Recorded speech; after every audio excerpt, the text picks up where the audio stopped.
Halo semuanya, kami dari kelompok 6 akan menjelaskan materi mengenai konsolidasi. Sebelum itu kami akan memperkenalkan diri kami masing-masing. Saya Andre Wamo, NIM 2022 79033. Perkenalkan, nama saya Krisna Prasetya, NIM 2022 79032.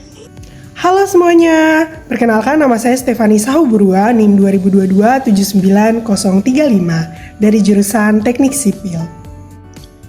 Baik semuanya, perkenalkan nama saya Rahel Kawer dengan NIM 2022 79031. Saya akan menjelaskan pada slide berikut. Saya Saren Depong, NIM 2022 79034. Baik, terima kasih. Berikut penjelasan dari kami kelompok 6 mengenai konsolidasi. Tahapan pertama dalam pengujian konsolidasi yaitu sampel tanah dimasukkan secara hati-hati ke dalam cincin besi. Kemudian bagian atas dan bawah benda uji dibatasi oleh batu tembus air atau stone. Jadi pengujian ini dilakukan dengan alat odometer atau konsolidiometer. Baik, di sini kita akan melanjutkan yang tadi, yaitu tentang prosedur atau cara-cara menggunakan alat odometer dan konsolidometer. Cara atau prosedur yang terakhir di sini ada beban P dikerjakan dan penurunan diukur dengan arloji pembacaan.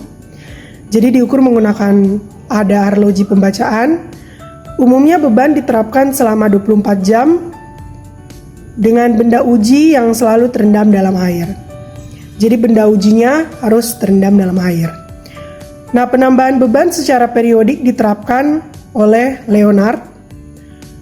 Jadi ini seorang peneliti, Leonard, tahun 1962, menyatakan penambahan beban 2 kali sebelumnya dengan urutan beban 0,25, 0,50, 1, dan seterusnya. Ya, penambahan bebannya 2 kali sebelumnya.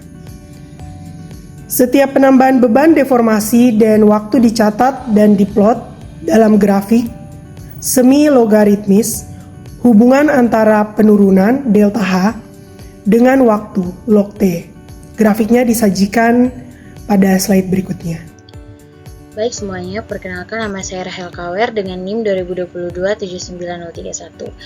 Saya akan menjelaskan pada slide berikut. Jadi seperti yang telah dijelaskan pada slide sebelumnya, yaitu setiap penambahan beban, deformasi, dan waktu akan dicatat dan diplot dalam grafik semi logaritmis hubungan antara penurunan dengan waktu. Nah, jadi ini adalah gambar dari grafik hubungan dari penurunan dengan waktunya. Nah, di sini teman-teman kita bisa lihat di sini yang pertama adalah kedudukan 1. Di mana kedudukan 1 ini adalah kompresi awal akibat beban awal terhadap benda uji. Kemudian ada kedudukan 2.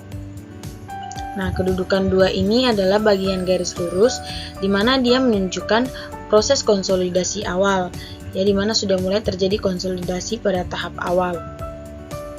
Kemudian penurunan yang ketiga, kedudukan yang ketiga yang ini, ya, kan grafiknya gini ya.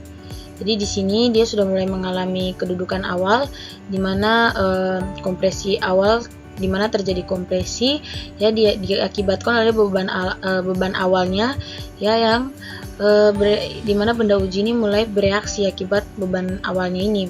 Kemudian akan terjadi kedudukan kedua di bagian garis lurusnya di sini, di mana untuk menunjukkan proses konsolidasi awal.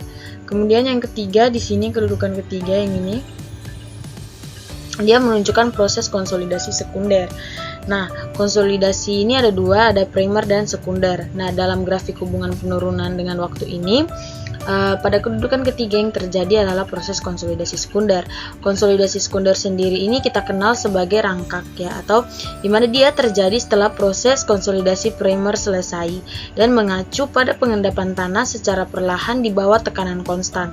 Kemudian dia berbeda dengan konsolidasi primer karena konsolidasi sekunder ini terjadi dalam jangka waktu yang lebih lama, mulai dari tahun hingga pada hitungan dekade. Nah, selama konsolidasi sekunder, partikel-partikel tanah perlahan-lahan menyusun ulang dirinya sendiri sehingga menyebabkan kompresi tanah akan terjadi lebih lanjut. Nah, kegunaan utama dari konsolidasi sekunder ini juga terdapat dalam bidang teknik geoteknik, di mana konsolidasi ini digunakan untuk memperkirakan penurunan jangka panjang tanah pada beban tertentu. Kemudian laju konsolidasi sekunder ini kita bisa ukur dengan menggunakan alat uji pada laboratorium, bisa seperti uji laju, regangan konstan atau CRS, dan hasilnya juga dapat kita gunakan untuk memprediksi penurunan tanah di bawah beban tertentu dan merancang struktur yang dapat mengakomodasi penurunan tersebut. Seperti itu dia untuk grafik hubungan penurunan dengan waktu. Untuk berikutnya akan dijelaskan oleh teman saya. Saya Saren Depong NIM 2022-79034. Selanjutnya uji konsolidasi. Untuk penambahan beban tegangan yang terjadi, tegangan efektif jika nilai GS, dimensi awal serta penurunan dicatat, maka angka pori diperoleh. Selanjutnya tegangan efektif dan angka pori E diplot di grafik semi logaritmis. Nah, ini adalah grafik dari hubungan E dengan log P.